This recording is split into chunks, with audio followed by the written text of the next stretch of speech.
Na naweza nikasema yale mahusiano yangu na yule binti. Yeah. Mama yake ilikuwa ndo chanzo cha mimi kutengeneza mahusiano na mwanae. Sometimes yule mama alikuwa akipita pale ananiambia vipi mwenzako alikuja? Sasa mwenzangu nikaa najiuliza ni nani. So kikubwa lazima ujaribu kuelewa, ndo mwisho wa siku nikaja kumuona yule binti anamleta yule mtoto sasa. Kaanajiuliza kumbe ndo huyu. Hapo ndo tukaanzia. Sisi vijana nikwambie tu kitu kimoja. Tuna changamoto kubwa sana hususan kwenye kueleweka na wazazi. Ule upendo wa watu wawili ukageuka kuwa chuki baina ya wapenzi ambao walipendana na kutengeneza historia ya pamoja.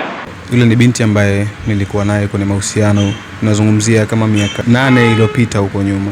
Ndio. Kwenye mahusiano yetu na yule binti tulibahatika kupata mtoto, lakini story tukirudisha nyuma kidogo, kuna changamoto za hapa na pale ambazo ziliwahi kutokea kuhusiana mimi na yule mzazi mwenzangu. Mimi alivyonaambia yule binti kwamba nimeenda kumwambia mama yangu nyumbani kwamba mimi ni mjamzito, mama yangu amenigomea kwamba huyo kijana amenitia aibu. Yaani mwanangu amenitia aibu kuhusiana na huyo kijana kiasi kwamba mimi siwezi kuelezea. Nitaendaje pale dukani? Yule kijana sharobaro ana hela gani ya kukupa? Na kwa sababu yule binti alikuwa ananipenda, hakuwa na sita kuniambia. Kwa alikuwa ananiambia kwamba bwana, mamangu mimi hakupendi. Simuelewa. Na mimi mamangu ndo mtu pekee ambaye nilikuwa natarajia kwamba atanisupport kwenye hili. Sasa kama amenikataa, sina namna, inabidi tutoe. Nikamwambia haiwezekani. Swala kutoa mimba haliwezekani. Mpaka time ya kujifungua. Mimi na taswira kichwani kwamba mimba sio ya kwangu kama nilivyoambiwa. Lakini kabla hajajifungua yule binti alinifuata.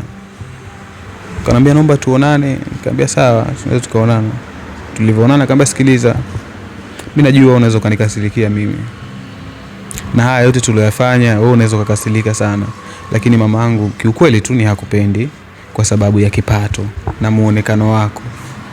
Yeye ulijaribu kumuuliza kama anakupenda? Yaani unajua hisia hazijifichi. Ya ukikipenda kitu yani hisia hazijifichi. Mimi binafsi nilikuwa najua hata kabla hajasema. Na yeye aliamua kufuata maamuzi ya mama mzazi. Kuna wakati mtoto anaweza kumsikiliza mzazi kwa sababu ametoka, mimi kilomita za yeye na mzazi wake siwezi zimaliza. Wametoka mbali na mimi, kwa hiyo kunisikiliza mimi mtu mpya ni ngumu hata kama ni mapenzi. Kwa hiyo unataka kuniambia kwamba mzazi alikukataa kwa sababu wewe labda huna pesa za kutosha kukidhi mahitaji yao, si ndio? Alafu pia kingine ni kwamba muonekano wako. Wewe unaona muonekano gani labda ambao alikuchukulia? Ukirudi kwenye kauli yake ya mwanzo ni kwamba huyo kijana ni sharobaro, hana uwezo wa kuhudumia mwanangu. Umemtia aibu. Kwa lugha nyingine. Wewe kwa upande wako ile kauli labda ulifikiri sio kwamba ungegeuza kwa fursa au kubadilika wewe alafu ili kumpata mwanamke ambaye unampenda, kwa maana kwamba uwe kama wanavyotaka wao. Kwenye swala la pesa labda kwako ilikuwa changamoto, lakini labda ukasema ubadilishe muonekano ili waaminishe kwamba utakuwa unaweza kumlea mtoto wao, kwamba uvae labda kwa ule muonekano walikuwa wanataka wao. Elewa. Unajua kikishaingia kikwazo kwamba pesa, mimi binafsi waga siwezi kupingana. Mimi nimelelewa kwenye mazingira pengine magumu. Sawa? Na mtu yoyote ambaye anatamani kutengeneza familia, anatamani atengeneze familia sehemu yenye utulivu. Ndio. So, ili mpaka hapo tayari ishara ambazo zilikuwa zishaonekana kwamba ni ngumu. Mimi siwezi kubadilisha muonekano wangu kwa kupretend kwamba ili unione mwema. So unajua ili hali unashajua mimi ni mbaya. Ndio. Kwa ni heri tu uchukue mimi ni mbaya. Ndio. Yeah.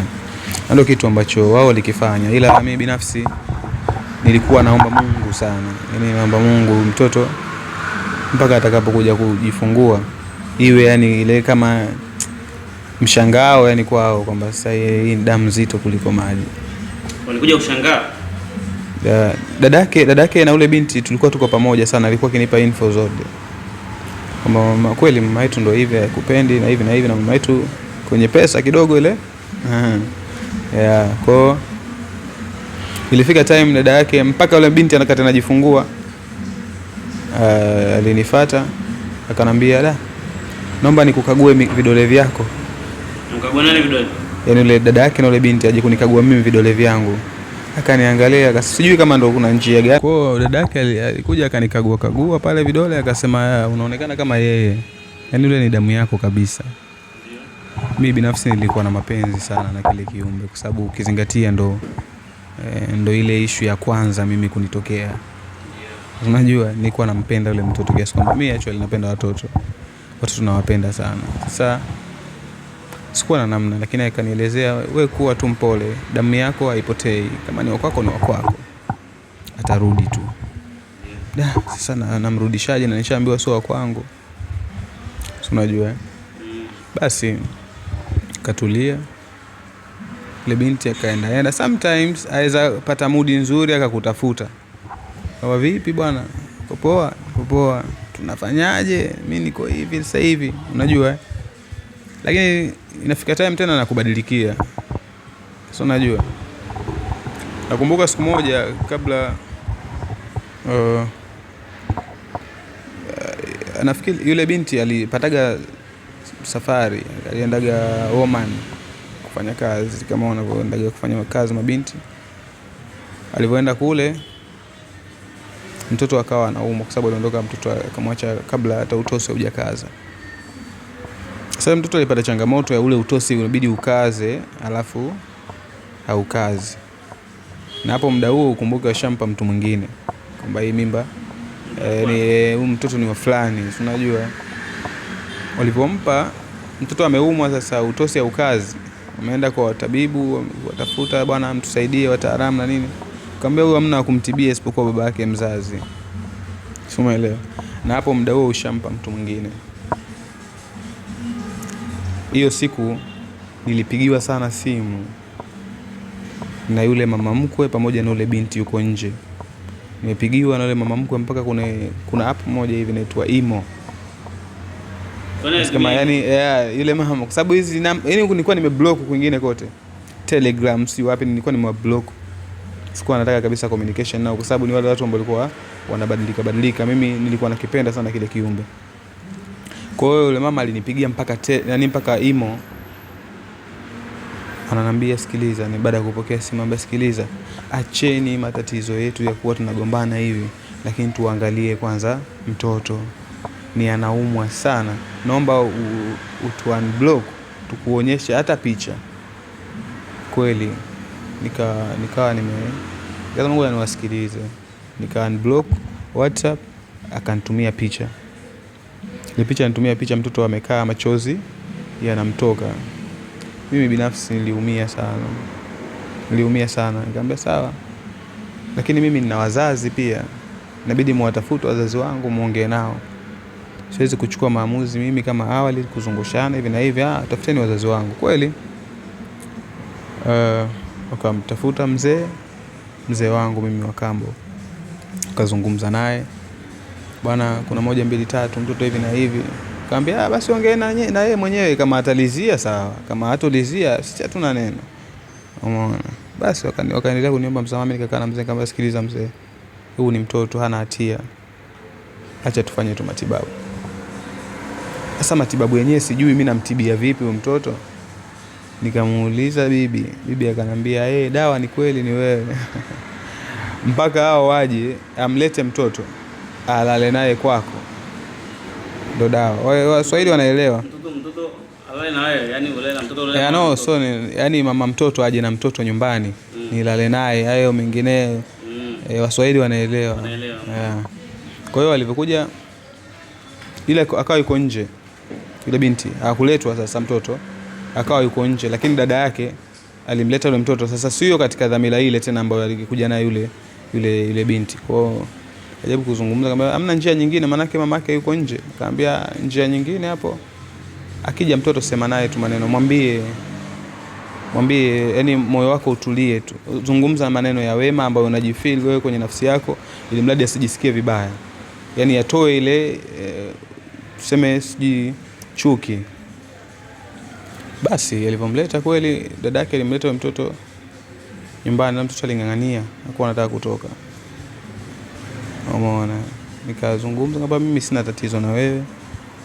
Isipokuwa tu familia ambayo upande wako kwa mzazi wako ndio kidogo ina shida. lakini mimi binafsi napenda sana niwe karibu na wewe.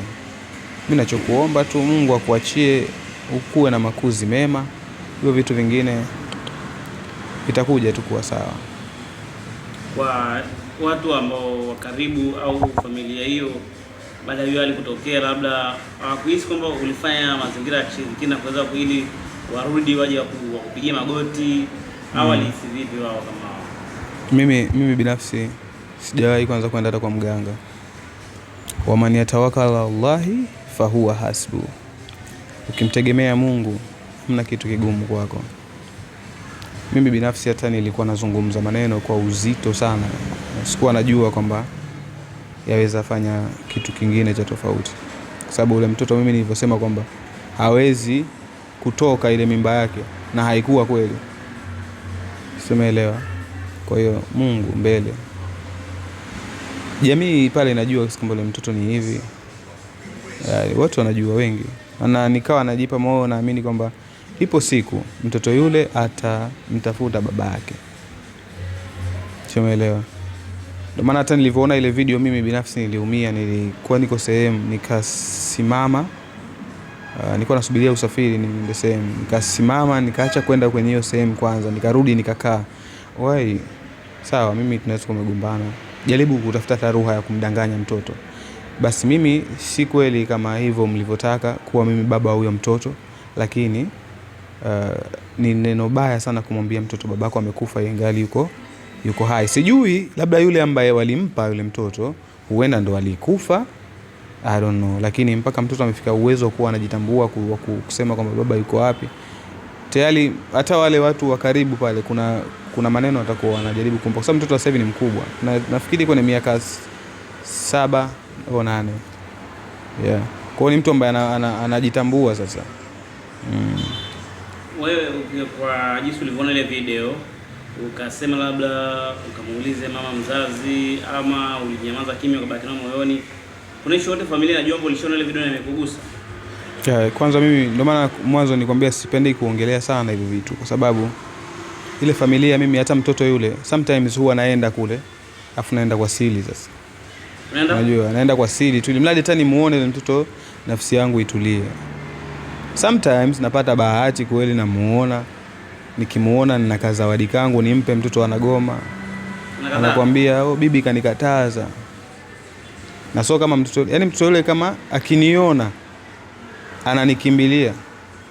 Sio, unajua ananikimbilia. Sijui anijui vizuri, maana mimi hata kama nikuniona ni mara chache, lakini akiniona ananikimbilia. Nakumbuka siku moja alikuja saluni pale. Nilikuwa na saluni maeneo yale. Alipokuja saluni, kuna mmoja kati ya mteja wangu akamuuliza, mtoto mbona unafanana naye? Akamwambia sijui kama kweli nafanana naye. Akamuuliza mtoto, wewe baba yako yuko wapi? Akamtaja mtu mwingine. Alipomtaja mtoto akasema, ila faza yangu huyu hapa. Akaja kunishika nguo yangu, akasema faza yangu ni huyu hapa.